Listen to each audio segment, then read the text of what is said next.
Okay, so I've been on the quest to find the best hand grinder in the space for a reasonable amount of money.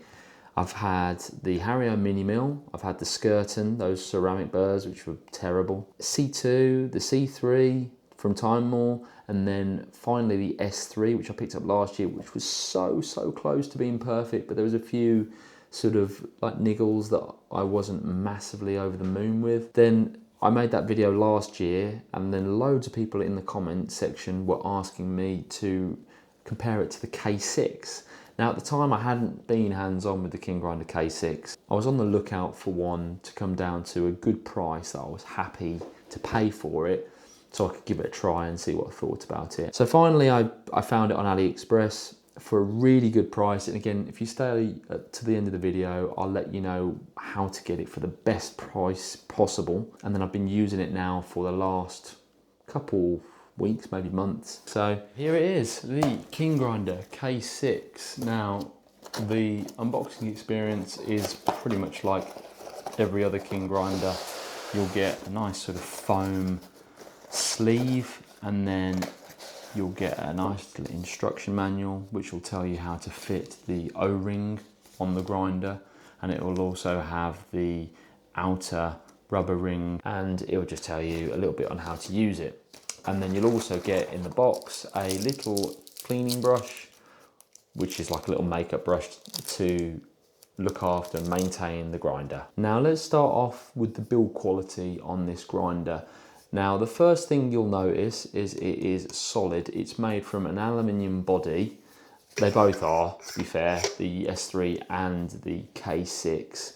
And I think right off the bat, the S3 definitely feels more premium to me. They both have the rubberized base now. I think that's a new addition to the newer KINGrinders because they didn't always have this. But overall, I think I'll give the points to the S3. The sort of finish on the KINGrinder is very nice, and you've got some really nice touches. The catch cup, it's not massively satisfying when it attaches to the body of the grinder. And the other thing to note is the clicks, they're quite chunky, whereas on the S3 I found that they were super silky. It felt almost like if you've ever turned an aperture dial on an old camera, really silky smooth, and it just felt much more premium. So I think the point goes to the S3 on this one. The only thing I would say that the KINGrinder is better for is it's got a nice rubber body to it. I found with the S3 it was a little bit slippery, which obviously looks more premium and it feels premium, but this is just a little bit more utilitarian, I suppose is the best word to use for it. The other thing to mention as well is the crank arm that I got with mine is the bent one, which is sold outside of the EU. If you buy this grinder in the EU or in the UK, you will get a flat crank arm, which in my opinion isn't as good. Naturally dip with the bend. If it's flat, you kind of go all over the place. So moving on to burrs now, and this is again where the KINGrinder gets the upper hand. So this one has a 48mm heptagonal burr, I believe. It's kind of similar to they're all kind of moving towards that sort of Commandante burr geometry, basically. And that's where the S3 does slightly differ. It's a 42mm spiked cut burrs, which I talked about in my video, where it basically spikes the bean before it then cuts it on the burrs, give you a more consistent grind. So I think the point for burrs and the kind of grinder itself will go to the KINGrinder K6 for the burrs. I think they're bigger burrs. Bigger usually means better with burrs and easier to grind as well, and it will be because the burrs are bigger. Grind adjustment. Now, as I mentioned earlier on, I think the S3 does have the upper hand there. This grinder will grind all the way from espresso to French press or cold brew. There's 60 clicks per rotation, and I would say grinding for V60, I would go anywhere between 90 to 120, something like that. And it depends on the coffee you're brewing with as well. It's better for different brew methods. I think the S3 is more filter focused. If you're just on wanting to brew filter, you want a premium feeling hand grinder with the nicest, silkiest, smooth adjustment dial, I think that's going to be the best fit for you.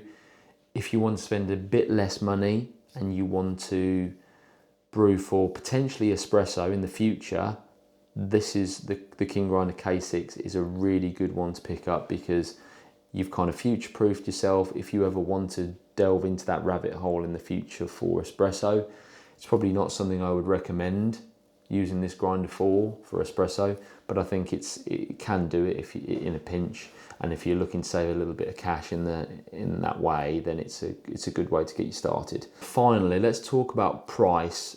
The cheapest way to buy this grinder is definitely via AliExpress, using like D2C. You can buy this on Amazon, but you'll pay a premium for it.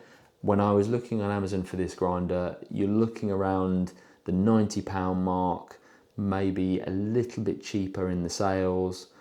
And if you get it on AliExpress, like I said, when I was trying to look for the best price on it, I used the AliExpress coins. Now, if you don't know a bit about AliExpress, you can basically claim coins every day. You get 70 coins a day, and then they allow you to take a percentage off of a product that you are looking for. Percentage of that varies frequently.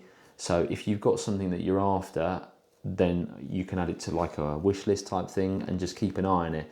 Then what I did was waited until there was an AliExpress sale, which they have like pretty much every month now, and you get coupons and vouchers. And then what you can do is you can apply those coupons to your chosen item. Doesn't have to be a hand grinder. Then say that's £10 and the KINGrinder's £70, that would bring it down £60, and then you'll get a percentage off for the coins as well. So you could get 8 to 10%, you know, sometimes even more than that. I think I paid between £50 and £60, so around 58, I think 55. I'll put it up on this screen. And for that price, I think this is an incredible value for money grinder. The S3 I paid more like £70 or £80, which was still quite a good price at the time. But I think for value for money, you cannot beat this grinder. And even as an upgrade from something like the C2 or the C3, this would be a really, really good upgrade. And yeah, that's it really for me today. Thank you very much for joining in and watching the video today. If you like this kind of video and this coffee related content, then please hit the like button and subscribe to the channel. It really helps. And like I said, pop a comment below. I do always read the comments, so if you want to suggest a hand grinder that you like or your opinion on either of these grinders, I'm more than happy to hear them. And yeah, I'll see you in the next video. Cheers. See you later.